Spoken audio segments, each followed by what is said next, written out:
Okay, moon deniers, flat earthers, this is your final video, okay? Let's do some science. Radio waves cannot pass through the earth. So how do you communicate with satellites overhead from different parts of the world? The world is not flat, it is round. Everyone knows this. And where would you go when you see a ship sailing into the water? Here's a little bird.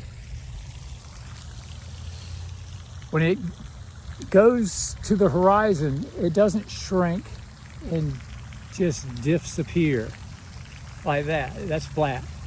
If it's on a ball, it slowly arches over the edge of the water and gravity holds it down.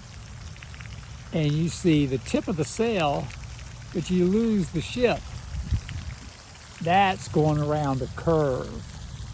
Airplanes, when you see them fly and you're in a plane and it shows your flight path, it's curved because the distance between 2 points on a curve is shorter.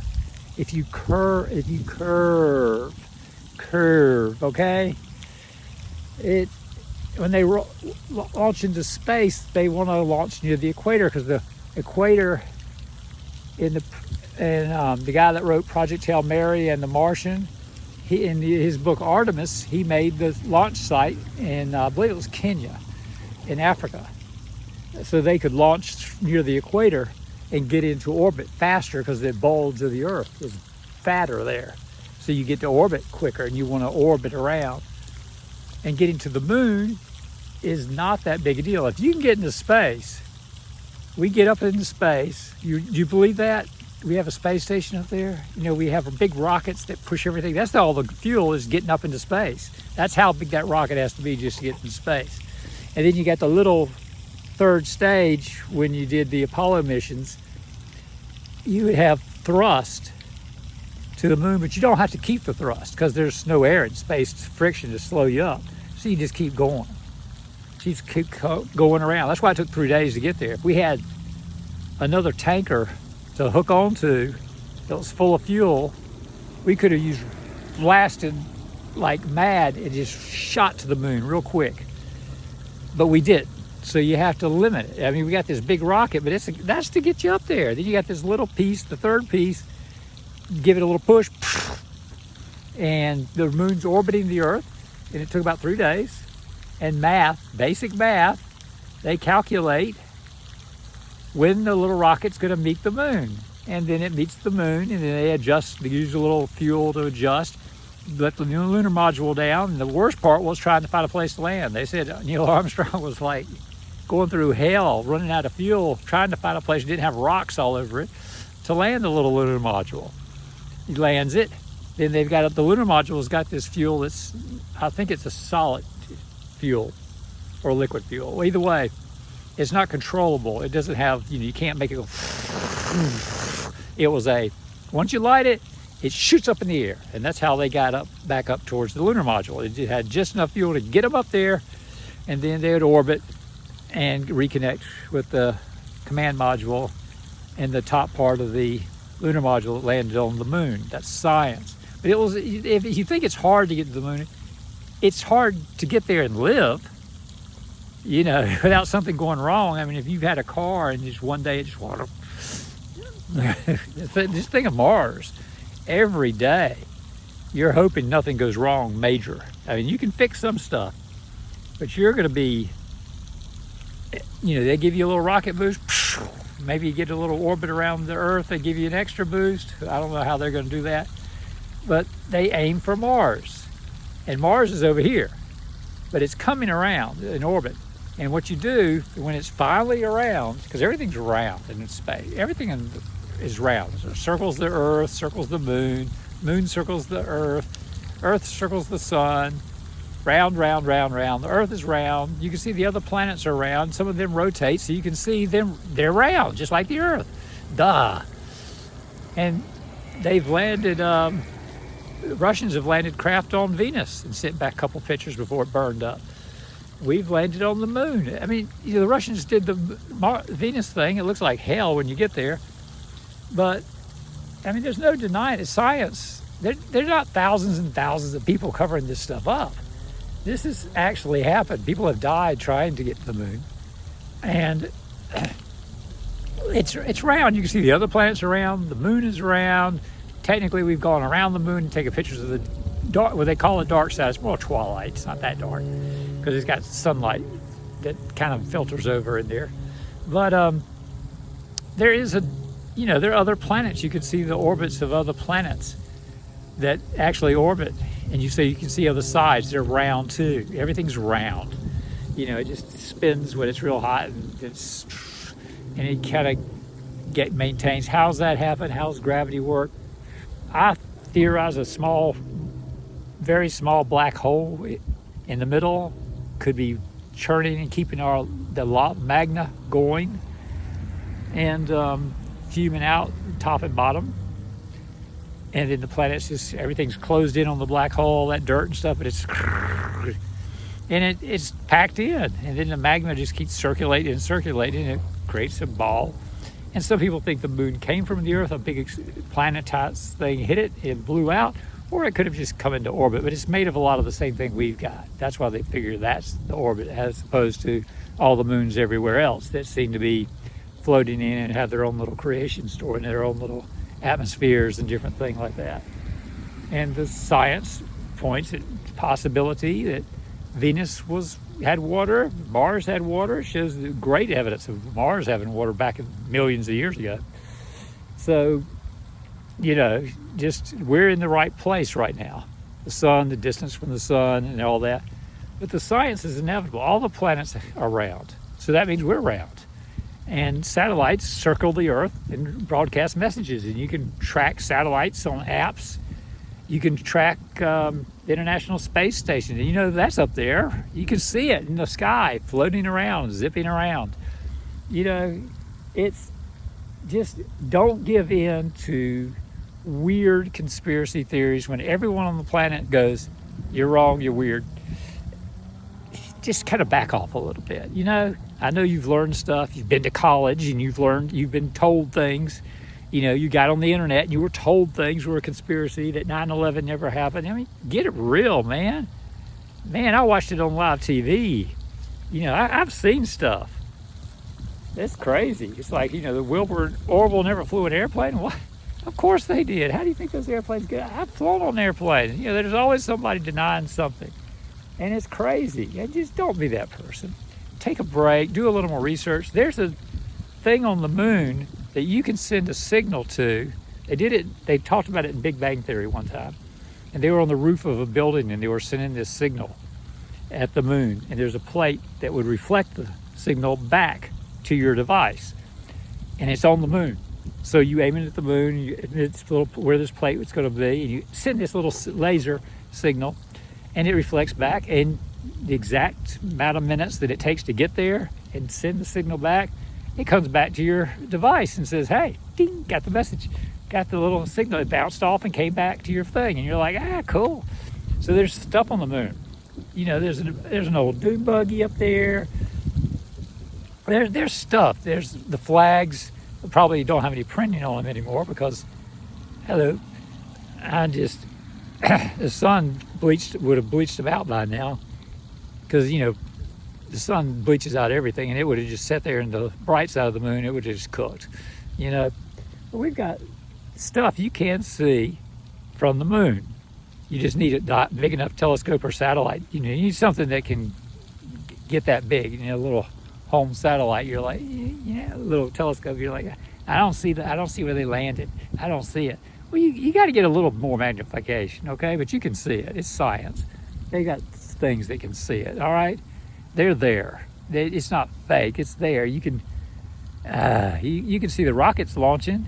You can see them going into space. Once they're up there, all they got to do is point it, and the mathematicians just tell them, okay, do a 5% burn, 90 degrees, 3 days you'll hit it. 3 days you'll get there. It'll orbit around, and it'll orbit around on the third day. You're going to hit it. You just need to adjust right at the last second just to make sure you want to land where you get it in the right orbit and get your lunar module going and find a nice spot to land. Hope for the best. Watch the TV show For All Mankind about a great landing in the alternate universe that Neil Armstrong did. For that show, that was good. That's a great show. It's on Apple TV Plus. Got to see it. But yeah, I don't want you to be that person that's so denial everything. You know, a lot of people deny always, you know, don't pat yourself on the back for being a denier. Just kind of go through life. You know, trust me. Look at that gray hair. I know stuff. Trust me. Don't be that idiot. You know, just be, oh, okay, we landed on the moon. Huh, interesting. You know, do your research. Google it. You know, what are the difference in moon deniers and their evidence with weird shadows and different things? You know, Hollywood couldn't have faked it. It's not the movie Capricorn 1, all right?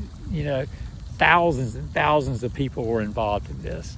And we saw the rocket go up. And, you know, we've got evidence. All it had to do was get into orbit and then keep going. And you get the little spacesuits. We bring back some rocks. You know, it wasn't faked over and over and over again. And then it's the danger of going to Mars. You know, I think it's 6 to 8 months to get to Mars. And you have to really time that one out. I mean, you know, the Earth and the moon orbits the Earth. And in 3 days, it'll orbit, you know. And you'll eventually, if you're on the right path, you'll catch up with it. Two of you will just kind of meet if you do the math right. It's no big deal. You don't have to have rockets pushing you along. You just get a push, and that fuel's, you know, you've used enough of that fuel for that. You got the push. That's why it takes 3 days. If you had another booster and floating around in space you could hook onto with all that rocket fuel, you could get there real quick. You just and shoot up. Then you have to slow up. That's the only problem. You have to turn around like they do in the Expanse TV show. They have to turn around that way and blast and slow up, because you can't just hit the brakes. If you're going real fast, half the trip is getting there. Then you got to turn around and blast and start slowing up to get there. So that'll slow you up. So it's not a quick, like Star Trek, where they just and go into orbit. You know, it's a long process to get the speed up and a long process to get the speed down.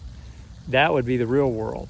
But we just give it a push of fuel, because we don't have that much fuel, and we just float until we get there. Duh. It's not that impossible. You can do it with any planet, because they're always talking about sending satellites up, and then they do an orbit around like Venus or someplace and shoot off and build that energy of that orbit, that zip off to somewhere else, and that gives them the boost they need, because they don't have the fuel for it. You know, it'd take them years to get someplace if they didn't have that extra boost, and they give it a little boost and really shoot them off real fast out of that. Just get into orbit and zip out of orbit, and then they zip out real quick, so they're getting a lot more speed, and that gets them there in a couple years instead of 10-20 years. You know, a nice slow little okay, let's go, we're going to Jupiter. That takes too long. You got to do a couple loops around a planet or two to get that speed up, and then you go to Jupiter, and then you get there quicker than you would have gotten there if you just pointed it and gave it a little blast and waited for it to float all the way to Jupiter on whatever speed you got it up to. That's how it works. That's the easy part of getting to the moon. In 3 days, make sure nothing goes wrong. In orbit, a little mission, you land, you take it back off, you hook back up, and you head back to Earth. So in that time, as long as nothing goes wrong, you're golden. And then you come back into, like, you know, you burn through the atmosphere, the parachutes come out, and you're home. You did it. That's the deal. So if you're still a flat earther, that's fine. You know, you do your thing. It's the United States. You can do what you want. But there's tons and tons. You just look it up instead of going, I think, you know, if everyone's looking at you like you're crazy and you're still, I think that may have been fake, because that looks funny. Well, yeah, it may have looked funny, but it's not fake. It's just science. It's just, you know, there's less gravity in the moon, so you bounce when you walk. Boom, boom, boom. You just have a little step. You know, you don't weigh hardly anything, so the gravity's not that strong. It's different.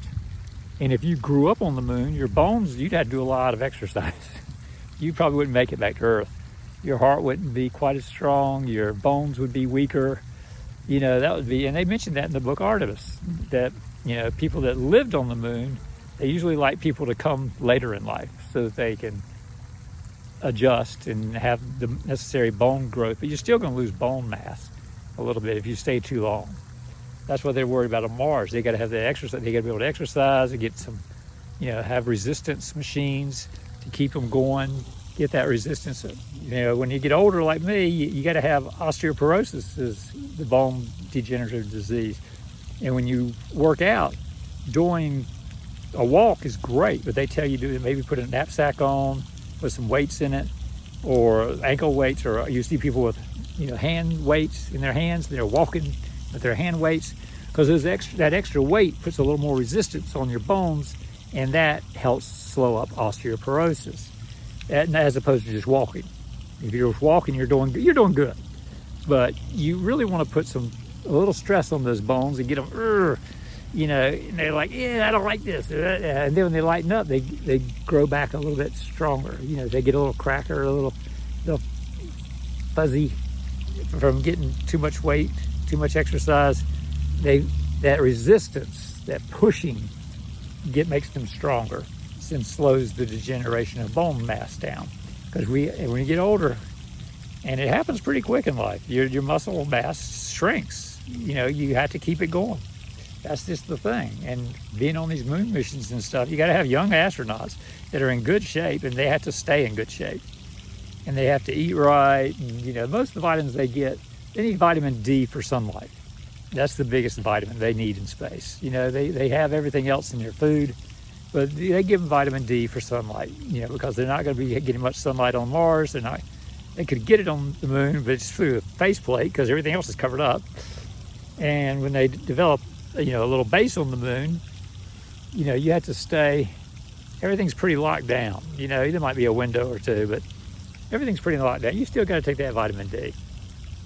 And they'll figure out how to get water out of the ice areas of the moon, hopefully. So that if they find enough of that, they did it For All Mankind. You have to watch that. Great show. So like, share, and subscribe if you learned anything. I hope you learned something. I hope you see that it wasn't that hard to get to the moon. You had to have the suit. Every little piece of technology had to work on another piece of technology. It's like the iPhone. They just didn't make the iPhone. They actually were working on a tablet first, and Steve Jobs got pissed at a guy from Microsoft that was bragging about his all-in-one. It was going to be a wallet. It was going to be a phone. It was going to be everything. And Microsoft was going to do it first, and blah, blah, blah. And Steve Jobs went back and, the hell with the tablet. We got to figure out how to make a phone work. And they finally figured out, there's already small microcircuits for these flip phones and these, little phones that they had back in the day. And we need to use those as best we can. And of course, compared to what we have now, the first smartphone wasn't nothing. It had a little bit of memory, didn't have an app store, it did some basic things, and that was it. And that's, the computing power on your phone now is far beyond what the NASA had going to the moon. Just far beyond that. But they had a whole building full of stuff when they were launching. Watch the movie Hidden Figures. Excellent movie about they show the IBM computer and one of the ladies that has to figure out how to use it because it's not working right. And they had a lady that could do math so well in her head and figure out all this other stuff. She became like integral part of us just getting into space, because the Russians had done it and they couldn't figure out how the Russians got up there and maintained orbit and figured out how to land, because that's a different kind of math. And they figured it out finally. And how they did that was in that movie. And it was a great movie. And it shows you the science, shows you the rationale, the slow progress that it takes. Grissom died on the launch pad. I think Apollo 1 or 2, whatever it was. And then years later, they redid all the rockets and learned from their mistakes and got better and better. And we slowly got higher and better. And, it's like, and For All Mankind, the two astronauts circling the moon as the test before landing. They had a lunar module, they had all the equipment, they had the fuel. All they were supposed to do was circle. And they were talking to each other in the first episode, right in the beginning. We could land. We could be the first man on the moon. But orders were orders. This is a safety mission. We got to make sure this is all going to work. We've orbited the moon. We got to then come back and show that can be done. And when we do that, we'll send Armstrong on the next mission, and he's going to actually land on the moon. And if you watch the show For All Mankind, you'll go see what happens after that. And you'll be like, oh, well, that's different, because it's an alternate reality. So it's great stuff, but it shows how NASA's so cautious and everything. And then Andy Weir's book Artemis, with the space rockets launched in Kenya, they needed the money, and I think it was Kenya, and they needed the money. They were near the equator, and they're facing the right way to go into orbit the correct way, without, because one way's backwards going. I think we are on the east, heading east, but we're going over the ocean. But you have to get kind of, and we're a little curved more, so it's a little further. So you want to go the other way, actually. But anyway, Kenya, whichever way it was, is close to the equator, so the Earth bulges out further, so it's less distance to space. And there are fewer regulations, because Kenya wants the money. They don't care about, doing 8,000 tests of this, that. They're like, you guys set up the test, you do what you want, but you launch from our place and you get us jobs, really? You got it. You got it. That's how it worked. And space and time on the moon base was from Kenya. But that's how they did time, 24-hour days, but it was based on Kenya time, because that's where they launched from. And everyone launched from there, and the main character, she was a bit of a smuggler, worked on the moon, pretty much grew up on the moon, so she knew she could probably never go back to Earth because her bone mass wasn't good enough to Earth's greater gravity. So, but she had a friend on Earth that would help smuggle stuff, and she would order stuff from people and get some money. That's her little thing. They're talking about making a movie version of it. Same people that did Hail Mary, they're looking at them to pull off Artemis. So we'll see if they can do it. I got the audio book. Rosario Dawson did that. She's Ahsoka Tano on the live action Star Wars show, and she was the voice of Jazz, is the name of the girl. So they need to make Jazz a little more relatable than the book. The book, she caused some of the trouble that got the moon base in trouble. And you're like, you want them to be a little bit of a heroine, even if they screw up a little bit. You don't want them responsible for killing everybody, and then they have to fix it. You want some bad guy probably responsible for doing something bad, and then Jazz helps find out about it, and then change the story just a touch, guys. You let Jazz, she could be a smuggler. That's okay. That's cool. Han Solo was a smuggler, but Han Solo didn't invent the Death Star. You know what I'm saying? So just make a little tweak there, and Jazz will be a little more relatable, a little more likable. So I encourage you to do your research. Know when to be quiet when you're in crowds. You just kind of, okay, Earth's flat, Earth's round, okay, and go on to something else. Just life's short. Don't worry about it, baby. Don't worry about it. Golly, just, the science points to it, okay? And, hey, more golf carts. Science points to it, and you don't want to rub something in someone's face. That's just kind of rude anyway, to be arrogant. I'm right, I know I'm right. Well, you know what? And it's not always about proof. Some people, like religion, it's all about faith. It's not about the evidence. It's not about, is every word in the Bible true? When was it translated? How was it translated? What about the original translation? How many times has it been reinterpreted and edited by man? It's not about that. It's about faith. And that's it. And you don't tell someone, you shouldn't believe in Buddha, you shouldn't believe in Jesus, Islam is this, Hinduism is this, just be glad they're dedicated. Because a lot of the greatest people in the world, nice people, and sometimes bad people, nice people are religious people. And what we call atheists now or deniers, back in the day, I think they were called, I can't remember. But they're nice people too. They can be. Everyone can be. The whole planet's full of nice people and bad people, and arrogant people and not so arrogant people. So one joke to look at, George Carlin. Look up George Carlin and the Ten Commandments. Now, he's an atheist. He'll tell you right away. But he went through the Ten Commandments and narrowed it down to one rule. And it was a great, funny skit. You know, I can appreciate it. It's funny. And it was one rule. All 10 commandments rolled up in one rule. Don't be a dick. Simple. Simple. Treat people like you would like to be treated. Right. Just go through life and good. You don't have to be right and pat yourself on the back. Just you can nod and agree with something and keep going. Because, you know, there's no long conversation about it. It's just, So when my dad started losing his hearing, he said, oh yeah, all I do is smile, nod, smile. Because I've heard it all before. I said, Dad, I'm going to use that when I start losing my hearing. And he laughed and he was like, yeah, you do that. Because, you know, I've heard it all before. And it makes him happy. He goes, it makes him happy. If you, oh, yeah. And then they're happy, you're happy. And he didn't have any clue what they were saying, but he was good. And they went on to something else. And he sat down and he'd watch some more TV. Or, you know, turn the volume up a little more. So just don't take life too seriously, okay? Unless your job is rocket science or, you know, something that you have to be serious on the job for.